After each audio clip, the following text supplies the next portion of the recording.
ಕಾವೇರಿ ನದಿಯ ಉಗಮಕ್ಕೆ ಕಾರಣ ಗಣಪತಿಯ ತುಂಟತನ ಎಂದರೆ ನಂಬುವಿರಾ? ಪವಿತ್ರವಾದ ಕಾವೇರಿ ನದಿಯ ಸೃಷ್ಟಿಯು ದೇವತೆಗಳ ಪವಾಡದ ಒಂದು ಸುಂದರ ಉದಾಹರಣೆ. ಇದು ಗಣೇಶನ ಬುದ್ಧಿವಂತಿಕೆ ಮತ್ತು ದೇವತೆಗಳು ಜಗತ್ತನ್ನು ರೂಪಿಸುವ ವಿಧಾನಗಳನ್ನು ತೋರಿಸುತ್ತದೆ. ಈ ಕಥೆಯು ಹಿಂದೂ ಪುರಾಣಗಳಲ್ಲಿ ಮಹತ್ತರ ಪಾತ್ರ ವಹಿಸಿರುವ ಮಹಾನ್ ಋಷಿ ಅಗಸ್ತ್ಯರೊಂದಿಗೆ ಪ್ರಾರಂಭವಾಗುತ್ತೆ. ದಕ್ಷಿಣ ಭಾರತದ ಪ್ರದೇಶಗಳನ್ನು ಹಾಗೂ ಜನರನ್ನು ಜೀವಿಸಿ ಪೋಷಿಸಲು ಒಂದು ನದಿಯನ್ನು ರಚಿಸುವ ಮಹತ್ತರ ಸಂಕಲ್ಪ ಕೈಗೊಂಡರು. ಅಗಸ್ತ್ಯ ಮುನಿಗಳ ಶುದ್ಧ ಮನಸ್ಸಿನ ಉದ್ದೇಶವನ್ನು ಮೆಚ್ಚಿ ದೇವತೆಗಳು ದಿವ್ಯ ಜಲ ತುಂಬಿರುವ ಕಮಂಡಲವನ್ನು ನೀಡಿದರು.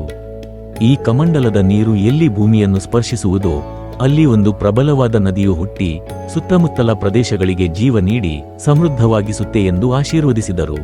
ಅಗಸ್ತ್ಯರು ಪವಿತ್ರ ಜಲದ ಕಮಂಡಲ ಹಿಡಿದು ನದಿಯ ಸೃಷ್ಟಿಗೆ ಒಂದು ಸೂಕ್ತ ಸ್ಥಳವನ್ನು ಹುಡುಕುತ್ತಾ ಪ್ರಯಾಣ ಆರಂಭಿಸಿದರು. ಬಹುದಿನಗಳ ಹುಡುಕಾಟದ ನಂತರ ದಟ್ಟವಾದ ಕಾಡು, ಸೊಂಪಾದ ಪರಿಸರ ಹಾಗೂ ಏರು ಪರ್ವತಗಳಿಂದ ಕೂಡಿರುವ ಕೊಡಗಿನ ರಮ್ಯ ತಾಣವು ನದಿಯ ಉಗಮಕ್ಕೆ ಸೂಕ್ತ ಸ್ಥಳವೆಂದು ನಿರ್ಧರಿಸಿದರು. ಪ್ರಯಾಣವು ಆಯಾಸಕರವಾಗಿದ್ದುದರಿಂದ ಅಗಸ್ತ್ಯರಿಗೆ ವಿಶ್ರಾಂತಿಯ ಅಗತ್ಯವಿತ್ತು. ವಿಧಿಯ ಆಟವೆಂಬಂತೆ ಈ ಸೊಗಸಾದ ಪ್ರದೇಶಗಳ ನಡುವೆ ಅವರು ಓರ್ವ ಬಾಲಕ ಒಬ್ಬನೇ ನಿಂತಿರುವುದನ್ನು ಕಂಡರು. ಆ ಪುಟ್ಟ ಬಾಲಕನ ವೇಷಧರಿಸಿ ಬಂದಿರುವುದು ಸಾಕ್ಷಾತ್ ಗಣಪತಿಯೇ ಎಂಬುದು ಮುನಿಗಳ ಅರಿವಿಗೆ ಬರಲಿಲ್ಲ.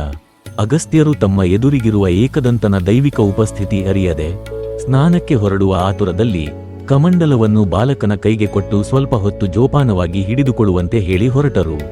ಸರ್ವಜ್ಞಾನಿಯಾದ ಗಣೇಶನಿಗೆ ಅವರು ನಿಂತಿರುವ ಆ ಸ್ಥಳವೇ ಕಾವೇರಿ ನದಿಯ ಮೂಲ ಸ್ಥಳವಾಗಬೇಕೆಂದು ಅರಿವಾಯಿತು.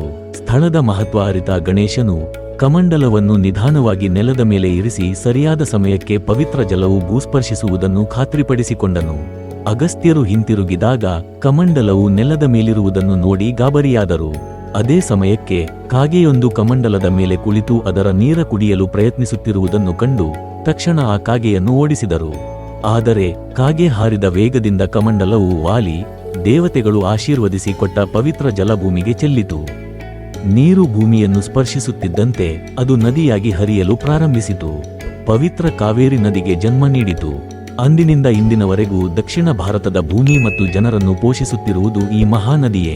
ಈ ಕಥೆ ಕೇವಲ ನದಿಯ ಸೃಷ್ಟಿಯ ಬಗ್ಗೆ ಮಾತ್ರವಲ್ಲ, ಇದು ಗಣೇಶನ ತುಂಟತನ ಹಾಗೂ ಅದರ ಹಿಂದೆ ಅಡಗಿರುವ ಮಹತ್ತರ ಕಾರಣವನ್ನು ತೋರಿಸುತ್ತದೆ. ಅವನ ಕಾರ್ಯಗಳು ತೋರಿಕೆಯಲ್ಲಿ ಹುಡುಗಾಟದಂತಿದ್ದರೂ ಯಾವಾಗಲೂ ಉದ್ದೇಶಪೂರ್ವಕವಾಗಿರುತ್ತವೆ ಹಾಗೂ ಭವಿಷ್ಯದ ಒಳಿತಿಗೆ ಕಾರಣವಾಗುತ್ತವೆ. ನದಿಯ ಮೂಲಕ್ಕೆ ಶ್ರೇಷ್ಠವಾದ ಸ್ಥಳವನ್ನು ಆರಿಸುವ ಮೂಲಕ ಕಾವೇರಿಯು ಲಕ್ಷಾಂತರ ಜನರಿಗೆ ಜೀವನಾಡಿಯಾಗುವಂತೆ ಮಾಡಿದು ಶ್ರೀ ಮಹಾಗಣಪತಿಯೇ. ಇಂದಿಗೂ ಕಾವೇರಿ ನದಿಯು ಪೋಷಣೆ ಮತ್ತು ದೈವಿಕ ಅನುಗ್ರಹದ ಸಂಕೇತವಾಗಿದೆ. ನಿಮಗೆ ಈ ವಿಡಿಯೋ ಇಷ್ಟವಾಗಿದ್ದರೆ ಲೈಕ್ ಮಾಡಿ, ಹಾಗೆ ಇಂತಹ ಮತ್ತಷ್ಟು ಕಥೆಗಳನ್ನು ಕೇಳಲು ನಮ್ಮ ಚಾನೆಲ್ನ ತಪ್ಪದೆ ಸಬ್ಸ್ಕ್ರೈಬ್ ಮಾಡಿ.